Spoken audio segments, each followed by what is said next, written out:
হাঁচি খেতি আৰু ব্যৱসায় অসমলৈ আনিব অৰ্থনৈতিক পৰিৱৰ্তন। অসম অন্য এক ব্যৱসায় হাঁচি খেতি। এই হাঁচি খেতি অসমৰ এক প্ৰধান খেতি। সেই খেতিৰ লগতে বহু সংসাৰ চলি আছে। কোনোবাই যদি পুলি বিক্ৰী কৰি সংসাৰ চলাইছে, আন কোনোবাই গছ বিক্ৰী কৰি নিজৰ পৰিয়াল চলাইছে, আকৌ আন কোনোবাই বটালি মাৰি সংসাৰ চলাইছে। কিন্তু প্ৰকৃত খেতিয়ক আৰু ব্যৱসায়ীসকলে উচিত প্ৰাপ্য পোৱা নাই। খেতিয়ক আৰু ব্যৱসায়ীসকলে বিভিন্ন সমস্যাৰ সন্মুখীনত পৰিব লগা হয়। চৰকাৰে এই সমস্যাসমূহ দূৰ কৰিবলৈ ওলোৱাত খেতিয়কসকলক আনন্দিত হৈছে।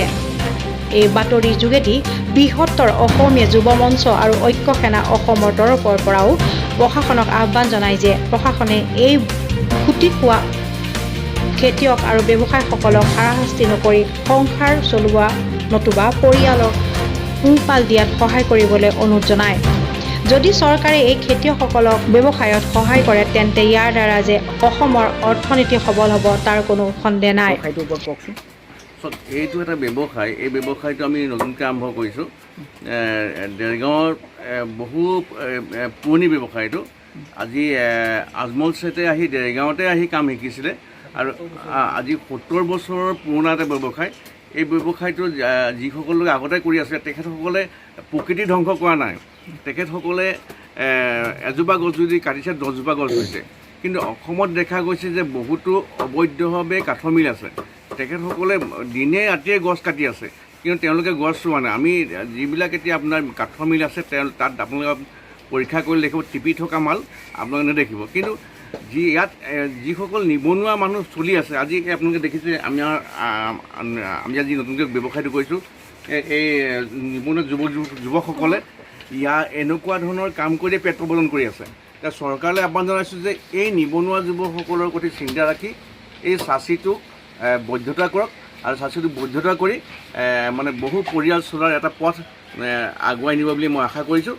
আৰু ভৱিষ্যতে এই চাচি খেতিটোৰ পৰা অসমৰ অৰ্থনৈতিক বহুত টনকিয়াল হ'ব বুলি মই ভাবিছোঁ।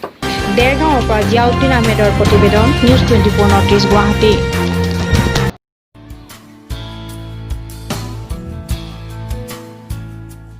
ছাত্ৰ ছাত্ৰীসকলৰ বাবে সুখবৰ আমি লৈ আহিছোঁ আপোনালোকৰ বাবে ৰাজ্যৰ এখন আগশাৰীৰ প্ৰতিষ্ঠান JB গ্ৰুপ অফ ইনষ্টিটিউশ্যন, য'ত আপোনালোকে পাব নাৰ্ছিং, ফিজিঅ'থেৰাপি আৰু লেবৰেটৰী টেকনিচিয়ানৰ পাঠ্যক্ৰম যেনে B.Pharm, D.Pharm, GNM, ANM, BPT, DPT, BMLT, DMLT।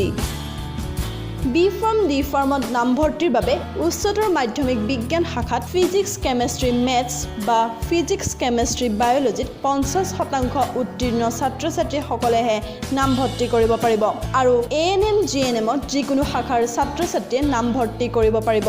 General কাষ্টৰ বাবে 45% আৰু ST, SC, OBC ছাত্ৰ ছাত্ৰীসকলৰ বাবে 40% বাধ্যতামূলক। ইয়াত ছাত্ৰ ছাত্ৰীসকলৰ বাবে পৃথক পৃথকৈ হোষ্টেলৰ সুবিধাও পাব।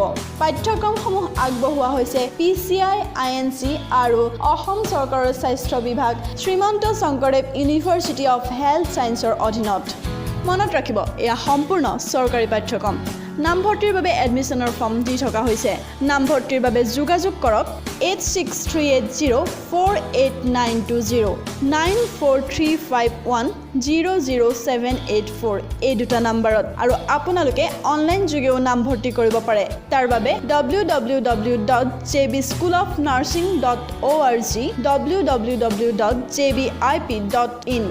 এই পাঠ্যক্ৰম পঢ়ি প্ৰতিষ্ঠিত হোৱা বা কৰ্মসংস্থাপন হোৱাটো তেনেই সহজ। মাত্ৰ আমাৰ নহয়, হাজাৰ হাজাৰ অভিভাৱকৰ বিশ্বাস JB গ্ৰুপ অফ ইনষ্টিটিউশ্যনৰ ওপৰত। গতিকে সোনকালে যোগাযোগ কৰক JB গ্ৰুপ অফ ইনষ্টিটিউশ্যনৰ লগত।